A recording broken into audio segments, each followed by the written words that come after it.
चप्पल पहन के भोजन क्यों नहीं बनाना चाहिए? वैज्ञानिक कारण बताओ। चलो भैया आप बताओ, चप्पल पहन के भोजन क्यों बनाती हो? पहले तो ये बताओ। हैं? पैरों में दर्द है तो नीचे बिछा लो ना कुछ, मेरी माँ, गद्देदार कुछ बिछा लो, कुछ बिछाओ। नहीं बिछा सकती हो तो काहे नहीं बिछाई अभी तक? ठीक है, नीचे कुछ बिछाओ। सर्दी है, मौसम ठंडा है, ठीक है, नीचे टाइल पत्थर ठंडा है तो कुछ बिछा लो ना, गद्देदार। चलो अब ये बताओ कि चप्पल पहन के बनाने से नुकसान क्या है? वैज्ञानिक कारण बताऊंगा मैं आपको, साइंटिफिक रीजन। सुनो, वैज्ञानिक कारण सुनो। विज्ञान तो समझते होंगे आप लोग, कितने लोग विज्ञान को समझते हैं? समझते हैं? सुनो, फेस का तार पकड़ लिया जाए चप्पल पहनकर तो करंट लगता है कि नहीं? जोर से, जोर से। क्यों नहीं लगता? क्योंकि आपने चप्पल पहन रखी है। क्यों? क्योंकि जो जमीन है, धरती में क्या है? बोलो, अर्थ है।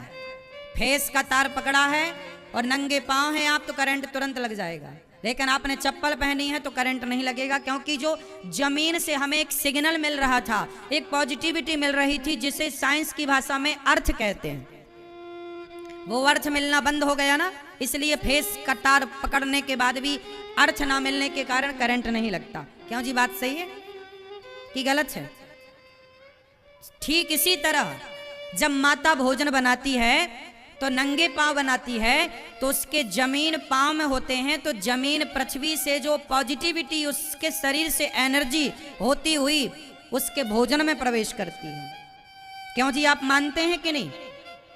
पहले का भोजन खुले में बनता था, आंगन में चूल्हा होता था, कई बार भोजन में धूप भी पड़ती थी, हाँ या ना? खुली हवा लगती थी। बोलो हाँ। मैया तुम्हारी जमीन में पांव रख के भोजन बनाती थी तो पूरी पॉजिटिविटी जमीन की, जो पृथ्वी से अर्थ निकल रहा है, निकल रहा कि नहीं? पृथ्वी से ही ना गन्ने में मिठास आती है, पृथ्वी से ही ना नीम में कड़वाहट आती है, पृथ्वी से ही ना केसर की खुशबू बनती है। सब कुछ तो पृथ्वी पर है। हीरा कहां से निकलता है? पृथ्वी से। लोहा कहां से निकलता है? पृथ्वी से। संसार में डीजल, पेट्रोल, हर चीज कहां से निकलती है? बोलो, कार्बन कहां से निकलता है? कोयला कहां से निकलता है? पृथ्वी से। सब चीज पृथ्वी से तो निकला। सोना, चांदी, हीरा, मोती सब कहां से निकल रहा? पृथ्वी से। दाल, चावल, साग, भाजी, फल, फूल कहां से निकल रहा है? बोलो।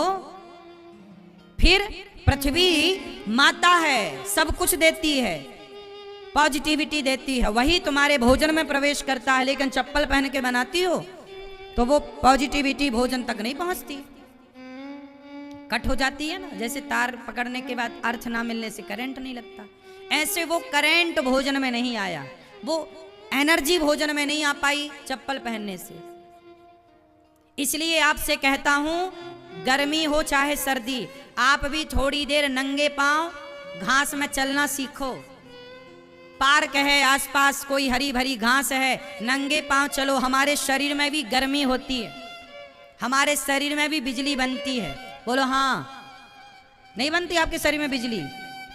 क्यों जी, बनती है कि नहीं? आपका शरीर गर्म है ना, ये गर्मी कहाँ जाएगी? तुम्हारी गर्मी मस्तिष्क में चढ़ जाती है, इसलिए पत्नी पे उतारते हो गर्मी, पति पे उतारते हो गर्मी, बच्चों पे गर्मी उतारते हो।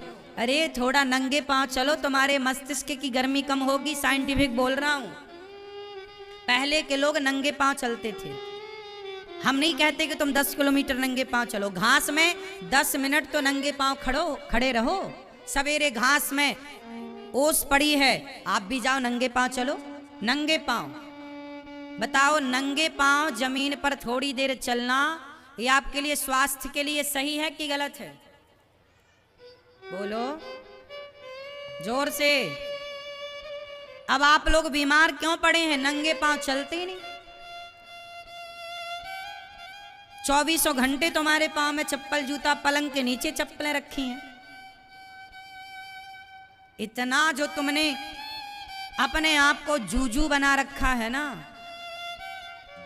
सुविधाओं के इतने आदी हो गए हैं लोग कि कमरे में बिस्तर के नीचे भी जूते चप्पल उतरते हैं। बिस्तर से उतरेंगे तो सीधा चप्पल पहन के निकलेंगे। घर है कि पता नहीं क्या है, दिन भर चप्पल कमरे में घर में पहनते हैं। पहनो, कुछ देर भोजन के टाइम, थोड़ा टहलने के टाइम, कोई घास वास हो, मिट्टी हो, वहां पर नंगे पांव रहो। मानो इन बातों को, भला होगा। नहीं मानो तो नहीं मानो, चूल्हे में जाओ, हमें क्या करना।